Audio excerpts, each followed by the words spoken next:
Chapter 2. The United Kingdom. England is a country, but it isn't a state. It is part of a state called the United Kingdom of Great Britain and Northern Ireland. This name is less than 100 years old, but English rule in other parts of the United Kingdom started soon after the time of William the Conqueror.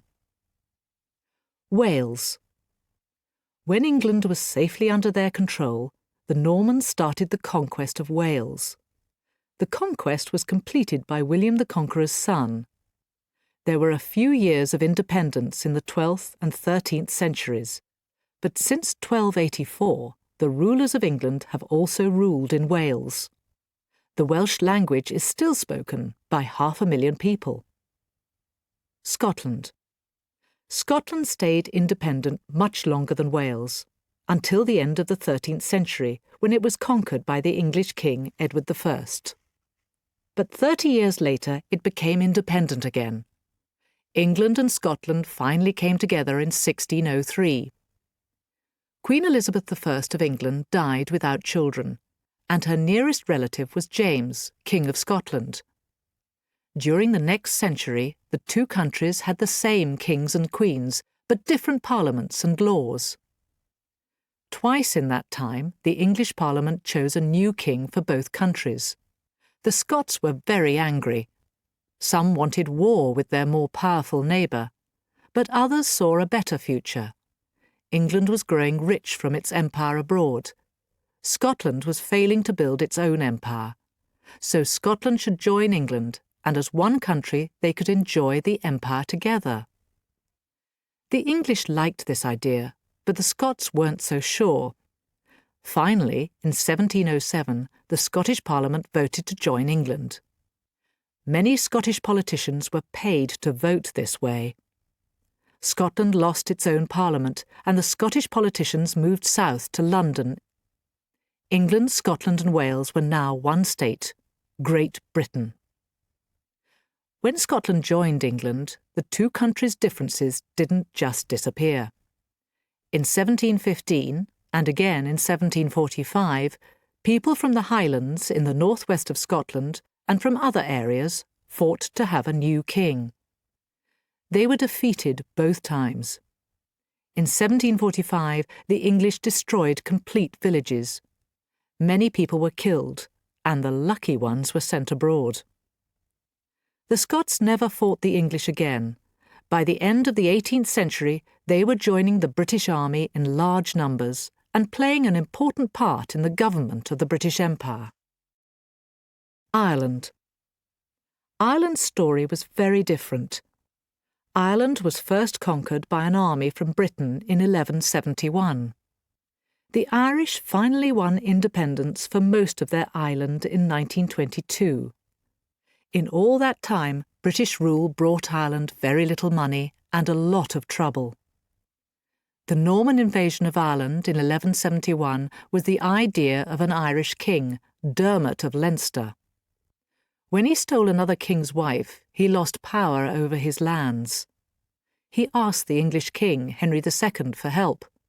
Henry sent an army, and the island of Ireland has never been completely independent since then. Henry II. Henry II became King of England because of his Norman mother.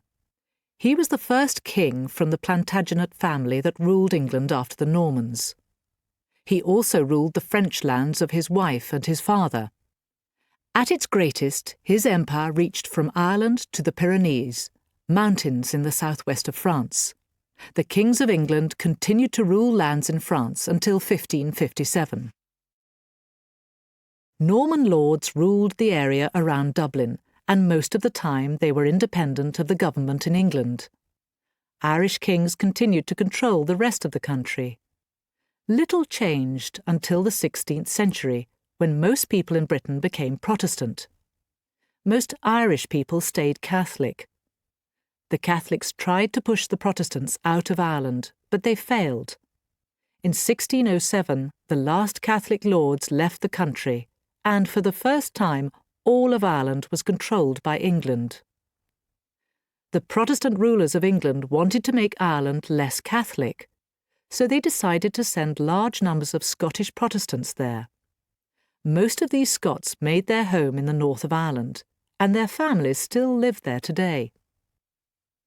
The Irish Catholics didn't like the Protestants in the north or the English government.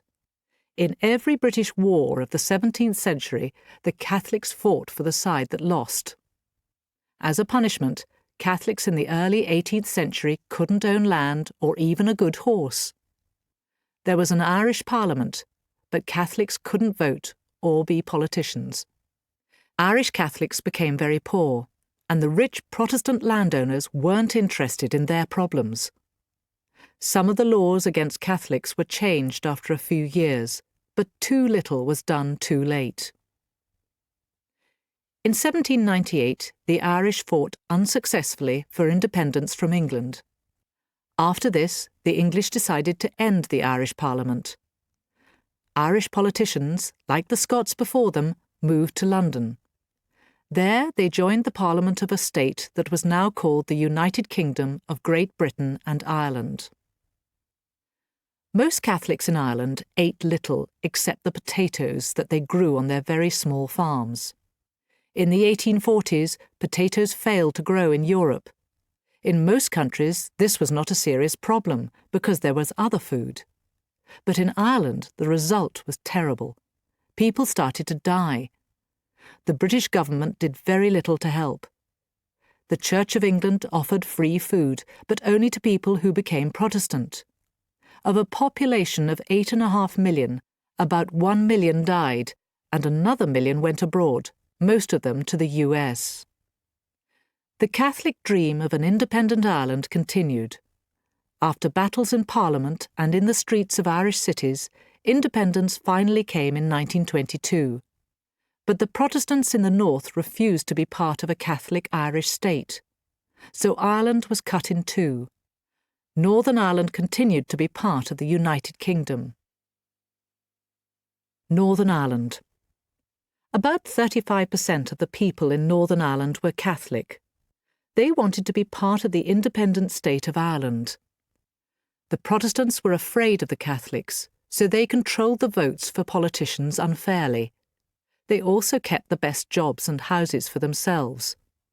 In the 1960s, Catholic demonstrations were stopped violently, so the British government sent their army to protect the Catholics. But Catholics didn't want the British Army in their country. A Catholic group, the IRA, started to fight for independence from Britain in the north. When the first IRA fighter shot a British soldier, many Catholics were pleased.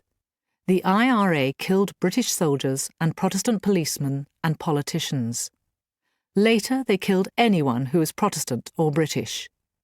Catholic violence was answered with more violence by the British Army and the Protestant Irish. Terrible things were done by all sides, but perhaps the worst violence has now passed. In the last few years, IRA activity has stopped. Many Catholic and Protestant politicians and the British and Irish governments are trying to build a Northern Ireland which is free of violence and fair for all. National parliaments. The Welsh and Scots haven't fought battles against the English for many centuries, but the idea of independence from England never really died. England is the biggest of the 4 countries in the United Kingdom, so it has the largest number of politicians in the Parliament in London. Many people in Wales, Scotland and Northern Ireland felt that the London Parliament didn't do enough for them.